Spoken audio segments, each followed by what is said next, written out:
Hello, welcome back to another episode of Cover to Cover. You're here with Mo, Andrea, and Morgan. Happy Monday, everyone. We're so happy to be back with you. What did you guys read this weekend? Well, I read a book on how to become a better speaker. Nice. Today we're going to be talking about some self-help books, which I am the queen of, and I read a lot of them. I always have like 2 or 3 on my nightstand, and so I read one on becoming a better speaker and storytelling, and it was a great book. Yeah. Nice. How about y'all? I started The Wedding Season, and it already has a girl and a boy who are best friends, and they have to end up together. They just have to, so I'm holding out for them. Aw. Well, in honor of Andrea's birthday and the David Sedaris book I gave her on Friday, I reread a little bit of Me Talk Pretty one day, which is my personal favorite David Sedaris. So that was just like a quick bedtime read, so that's a good fun thing to read if you haven't got anything else going on. All right, well, let us know in the comments what you guys were reading over the weekend and any recommendations you might have. Today we want to dive into mystery and crime stories. This genre is really hot in pop culture right now, with a lot of new names dominating the field, such as Gillian Flynn and Paula Hawkins, and women seem to be the growing demographic for the genre. Why is that, and do you guys like mystery and crime books? Yeah. Yeah. Well, Morgan and I are both really big mystery and crime people, so I feel like we have a lot of feelings about this. Yes. I think it is a really important question, though, why are women the growing demographic for that? Mm-hmm. And I did a little bit of research on this, and we've talked a little bit about it, but it kind of seems like the reason women are drawn to true crime and mystery novels is because they can relate to the subject matter and the victims and the stuff that's going on. And I mean, that's kind of a sad way to look at it, but it really makes sense. Don't you think? I think so. Yeah, I think so. It's also a way to explore something different. I first started reading mysteries in high school when a boyfriend at the time, his mother gave me some Patricia Cornwell books, and I could not stop reading those. And it was just a whole new world. But I figured out that I should not read those late at night. No. Because I start thinking crazy things when I go outside or when I'm getting out of my car. Yeah, you definitely get like a little scared. And that's another thing I read why women really like that kind of book. It's because it helps them learn tactics to avoid becoming a victim, or ways to understand those situations better so that they can plan ahead for stuff like that. That's true. I think that's what I did, especially when I went to college. Yeah. I started carrying mace, took some self-defense classes, so it made me more alert, and I think that's a good thing. Yeah, I guess for me, I do kind of stay away from mystery and crime novels just because they are a little intense. And so for me, when I want to enter another world, I want to enter a happy world because our world is already so intense. But Yeah, I'm always that's looking for good true. recommendations. So if you guys have a good one, I will definitely check it out. Maybe I'll find one that is not so scary and not so gruesome. Yeah. But, I know who. So this is a field that actually Nicholas Sparks has. What? Yeah, started to dive into. His book, See Me, his book, The Guardian, and his book, Safe Haven, all have this kind of mystery, suspense, people going after other people, murders even in some of them. So that might be a good way to dip your toe in the water and test out mystery and crime. All right, Nicholas Sparks. Also through a love story, of course. So that helps for All right, Yes. that would Yeah. definitely help. But See Me was kind of scary. So Yeah.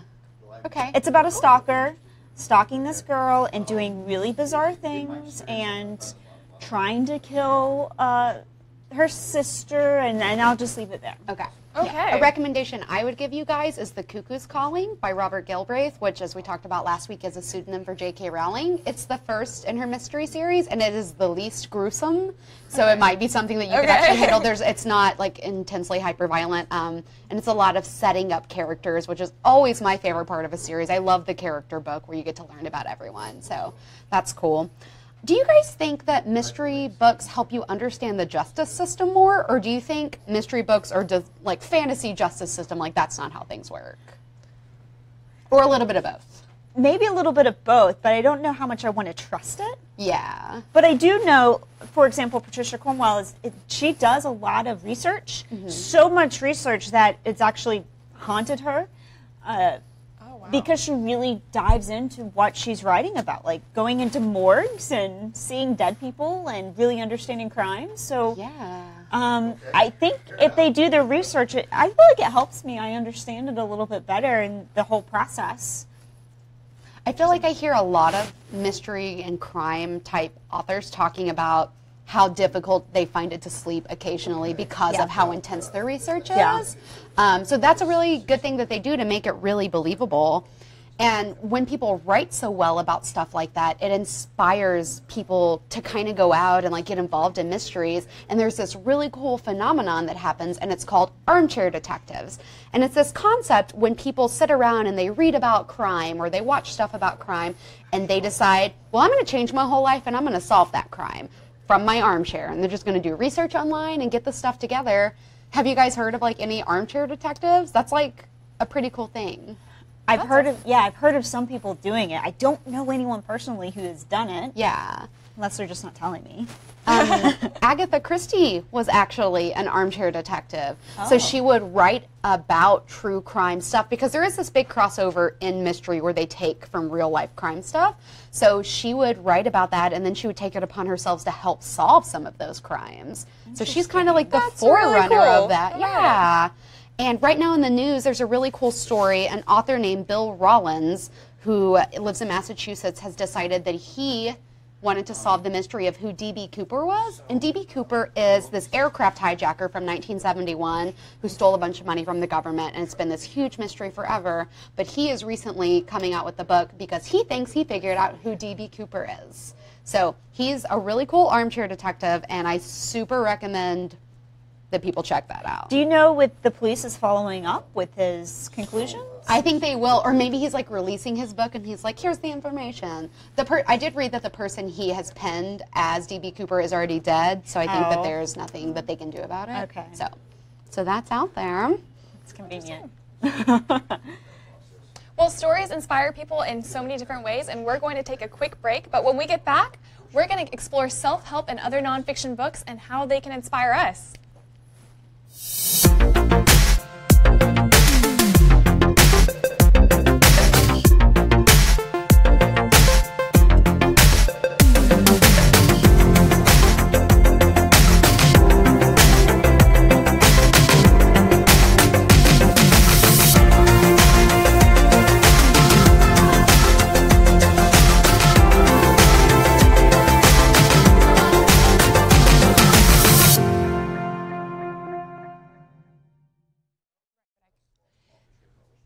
The origins of the self-help genre are attributed to George Combs' The Constitution of Man, written in 1828.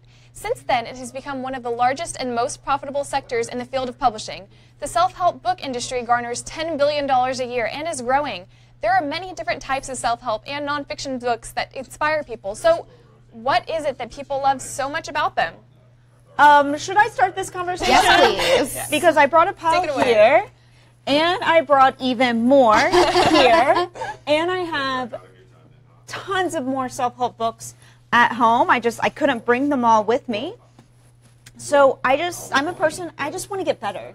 And I want to improve myself, whether it is speaking, which is the book I read this weekend, it's on public speaking, whether it's becoming more charismatic, which is one of these. And you can see all of my books are. This one, I actually cleaned it off before I came in. It was really dirty. They're all marked up. Books on changing. Of course, John Maxwell. I mean, he's written 1 million books, but this is 2 books all in one. So I love these types of books because they just make me a better person.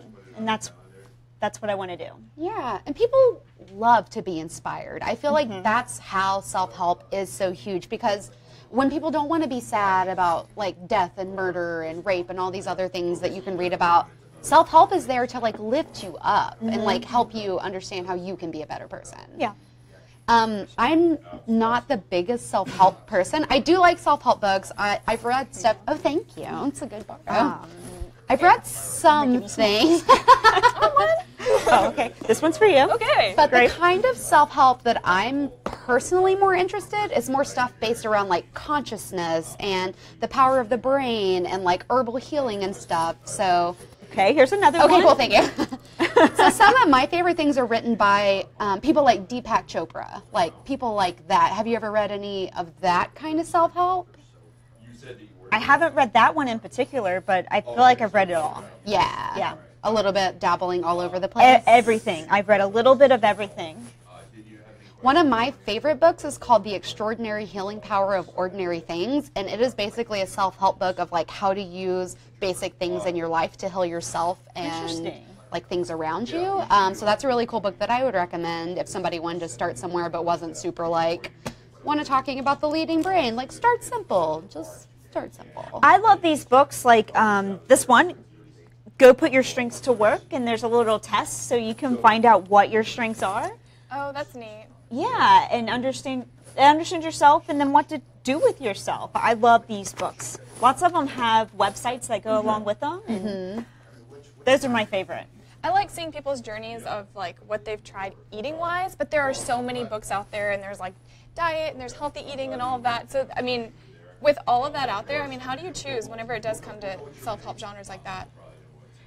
How do I choose? I choose someone who has an authority, that is an expert, not just any old Joe who is writing on the keto diet, which is actually something I read about often. Yeah. So you're talking about dieting. There's a guy that I follow. His name is Josh Axe, and so I have his book called Go Eat Dirt, and it's about eating natural things. Cool. So I just look for someone who has some kind of authority, who has experience, who's done research. It has to have research behind it. I'm a researcher myself, so I love to see that academic research in a more tangible way in the book. Yeah. You got to prove it to me. Well, I'm that person that will read stuff by people who aren't super experts, and I find nonfiction travel adventure books very inspiring, and they give me like lots of wanderlust, and others find them really inspiring too, and some people even embark on their own journeys and write about them because of this. And some really popular ones that come to mind are Wild by Cheryl Strayed and Eat, Pray, Love by Elizabeth Gilbert. Do you guys enjoy travel adventure kind of books as well? Do those speak to you at all? I enjoy them some, but I just rather go myself. Yeah. I rather go myself and eat and read books to make me better. So Eat, Pray, Love is the one that most comes to mind. Elizabeth Gilbert was she wasn't the first person to write a book like this, but she was the first person who really got big in pop culture. And it inspired another book that I've seen on the shelves called Eat, Pray, Love Made Me Do It. And it's people's personal stories of reading that book awesome. and saying, okay, I need to get out there. I have to take my own adventure and like learn for myself and find myself out there. And I think that's really cool. And books like that super inspire me. Yes. I love that. I did a study abroad, and so when I was there, we were learning travel writing and the science behind it, which was really, really neat. I mean, you have to actually make people go to where you are, so there is like a whole outline of what you're supposed to be doing when you're travel writing, and I just think that's super interesting. Interesting. I would never think that there was a science behind it, but I guess there is. That's very interesting. I would love to hear more about that. Yeah. Offline. Let's talk about that. One of my favorite travel adventure writers, his name is Bill Bryson, and he's written lots of really cool books. And my favorite one that I could recommend is A Walk in the Woods, and it's his personal story of deciding to walk the Appalachian Trail when he was middle-aged and overweight. And he is hilarious. It is so funny, and I definitely recommend that you guys check that out. Yeah, that sounds great. I know someone else who is writing about hiking and exercising and getting out there, so I can't wait to see her book. Maybe we'll nice. have her on the show talk about it. Yeah, I would love that. That's fun stuff. Well, I love talking about these books and how they make us better and adventuring and books. So I know that right now Tiffany's going to tell us about one of her books that she's reading and what's been on her nightstand. So Tiffany, tell us, what are you reading? Thanks, ladies. Hi, everyone. It's Tiffany here, and today we're talking about Into the Water, which is a book by Paula Hawkins. She wrote The Girl on the Train, which sold 19 million copies. Go, Paula. That's amazing. So Into the Water takes place in Beckford, which is an English river town that seems to have a curse over a specific spot on the river. The book starts when Julia is called back home to Beckford when her estranged sister is found dead in the drowning pool. The drowning pool has lots of mystery around it. Lots of other female victims have died there. In fact, that's what Julia's sister was researching before she died. What's worse is that she left behind a 15-year-old daughter whose best friend committed suicide there at the drowning pool. Touchy subject. The sentiment that surfaces is that Beckford isn't a suicide hotspot, but a place where troublesome girls are disposed of. Or maybe it's an ancient curse. You struggle with these murders, or are they suicides, throughout the book. There's ample violence to the women that makes for some pretty uncomfortable reading. And let me give you another little warning. This book is told from nearly a dozen perspectives and crosses multiple timelines, which can be pretty confusing if you put the book down and try to pick up where you left off. So be warned, be prepared, and whatever you do, don't read this book if you're home alone. Or at least make sure all the doors are locked, and by all means, leave all the lights on. The author says she's influenced by Hitchcock, and that should give you a clue about how dark the book is. So let me tell you what, if you can't handle twisted topics, this book is not going to be a good fit for your nightstand. But if you're good for some heart-racing crime, then get this book in the flash sale at the end of the show. It's definitely disturbing, and the end game is a huge surprise. So if psychological thrillers are your thing, buckle up and get ready to enjoy this book. I've picked out a bunch of bestsellers to review in the coming weeks, but I love, love, love hearing from you. So please tell me what you're reading in the comments. What do you like to read? What's your favorite genre? Are the bestsellers doing it for you? And just drop me a note. So that's it for me, guys. I hope you enjoy reading this week. I'm Tiffany Harlick, and this was What's on My Nightstand.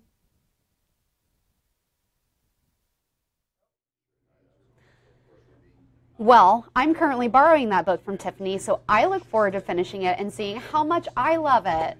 And when we do love an author so much, we're always looking for that way to interact with them a little more, or just like hear from them more on a regular basis. So what are some authors who are making themselves really accessible for us? Some really great authors that make themselves accessible are definitely J.K. Rowling. She is huge on Twitter. Also, Margaret Atwood is really big on Twitter. She retweets a lot. Neil Gaiman, obviously. And then Joe Hill, he's the son of Stephen King. Actually, a family member has reached out to him, and he's gotten back to her, and they've had conversations back and forth, which is so cool. That is so cool. I love authors, like all my self-help authors that I love to read. They post videos, do workshops, do courses, things like that, and that's the way I feel connected with them. I also love authors who do TED Talks and speak on podcasts. And that's a great way for me to find new authors and new books. Yeah, I forgot about TED Talks. I love TED Talks, and some of my favorite authors have done them. A really cool author that I love who writes all about yoga and lifestyle, her name's Rachel Brathen. She did a really great TED Talk about yoga and life and how you can't have one without the other, which is the philosophy I subscribe to, so of course I loved it.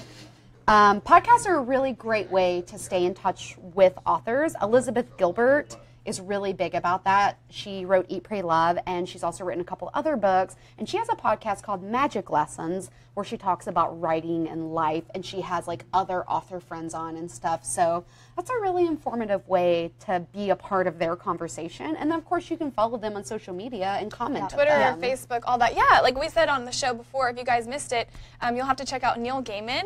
And a fan reaching out to him to read the Cheesecake Factory dessert menu dramatically, which is super long, by the way. But I mean, people are reaching out to these authors, and they're answering back and saying, hey, yeah, let's do this fundraiser. So y'all will have to check that one out. Author Cheryl Strayed, who wrote Wild, she also has a podcast that she does with her friend. It's an advice podcast, so that's actually like a really intense way to stay in touch because you can actually ask her for advice, and she will let you know what she thinks about it. It's called Dear Sugar Radio. I love that.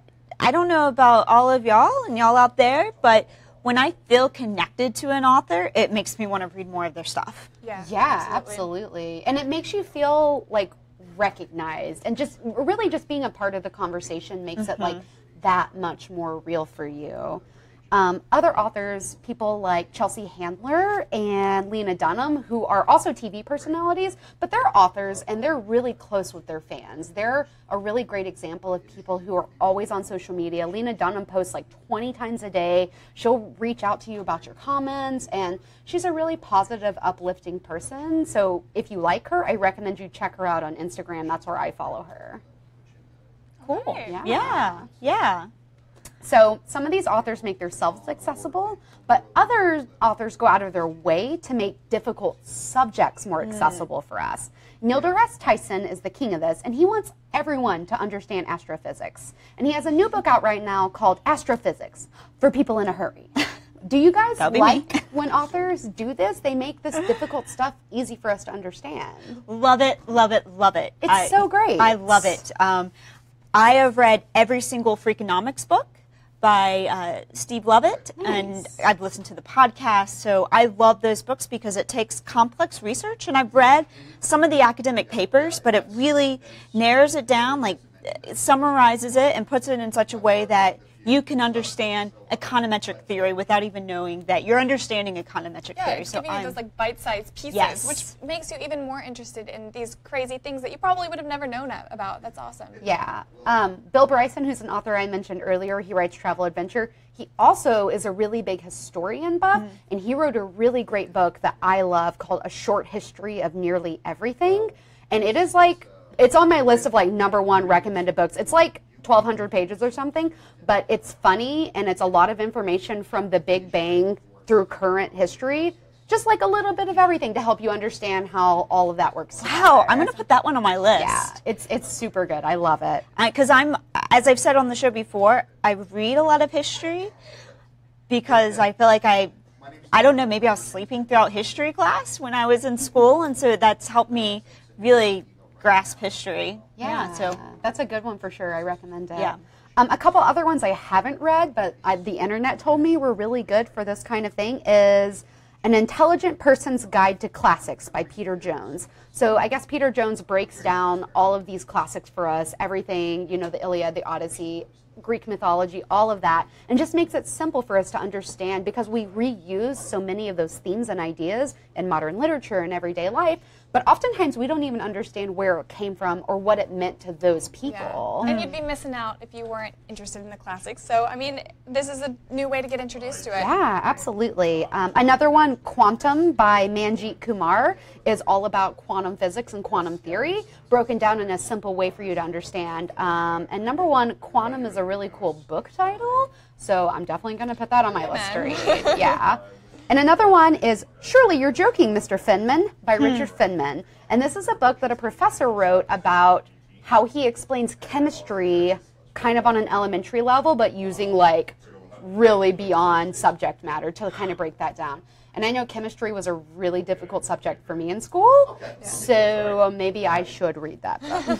Well, I have one for you. This one was actually written by one of my academic advisors, Bruce Wydick. It's called The Taste of Many Mountains. And he basically took the story of graduate students doing their graduate thesis in somewhere in South America, but he retells the whole story in kind of a Wizard of Oz type of story, but then talking about fair trade coffee. I mean, it blows my mind, but it is such a good read. It's called The Taste of Many Mountains. So that sounds awesome. Yeah, because it goes through their personal stories, but it's academic in nature, and you know, people love fair trade coffee, and I'm not going to tell you the conclusion of their research because it gets to that in the book, but it's a great read. Nice. Well, I'm definitely going to check that out, and I'm definitely going to check out some of these other ones because I really think I need a better understanding of quantum mechanics. Yeah. So what do y'all think about the blah, blah, blah for dummy type books? Oh, yeah, like quantum physics for dummies or something? Or Spark Notes or Cliff Notes. I mean, True. It's kind of the same concept. I felt really good about Cliff Notes when I was in high school. Really good about them. Those books for dummies, I feel like I've never read one personally, so it's hard for me to have a real opinion, but I think that if that's a book that breaks down complicated things easily, then that's awesome. Have you guys read one before? I borrowed my friend's NetSuite for Dummies because NetSuite is super complicated. Yeah. If you've ever worked on that forum, it was huge for a company that I worked for, and so yeah, breaking that down was great for me, honestly. I've looked through some of them. Things like Python for Dummies, real estate for dummies, accounting for dummies.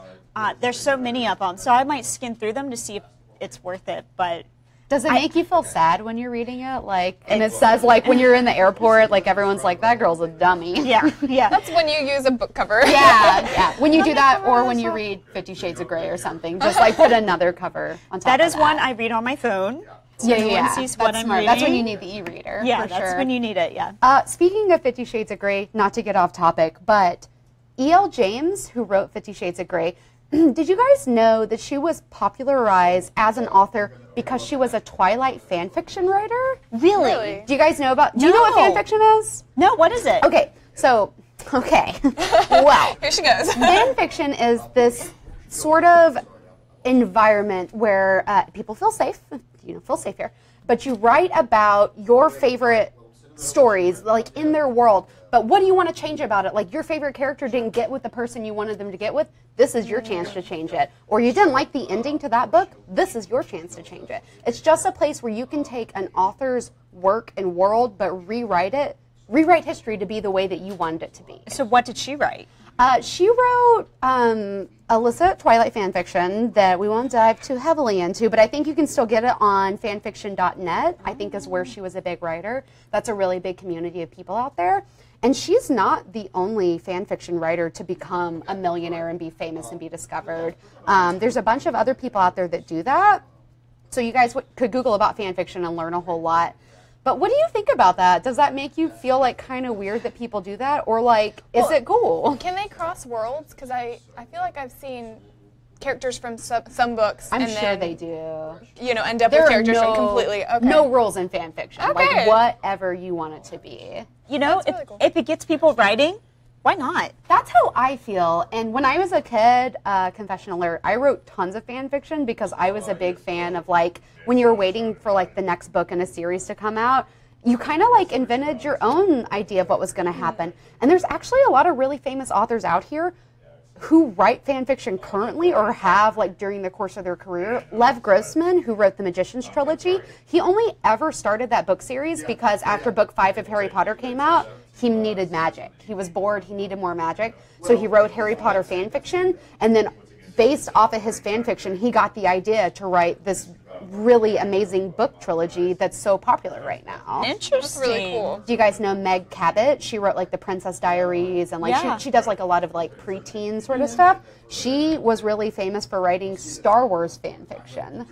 No Really? way. Yeah. I will have to check that out. Yeah, Neil Gaiman writes fan fiction. He still writes fan fiction. So it's like, it's kind of this weird thing when you look at it from one angle where it's like, oh, well, it's girls writing stories about Twilight who want to explore like more like relationships in that world. But then it's also really awesome people writing just cool stuff because they want to.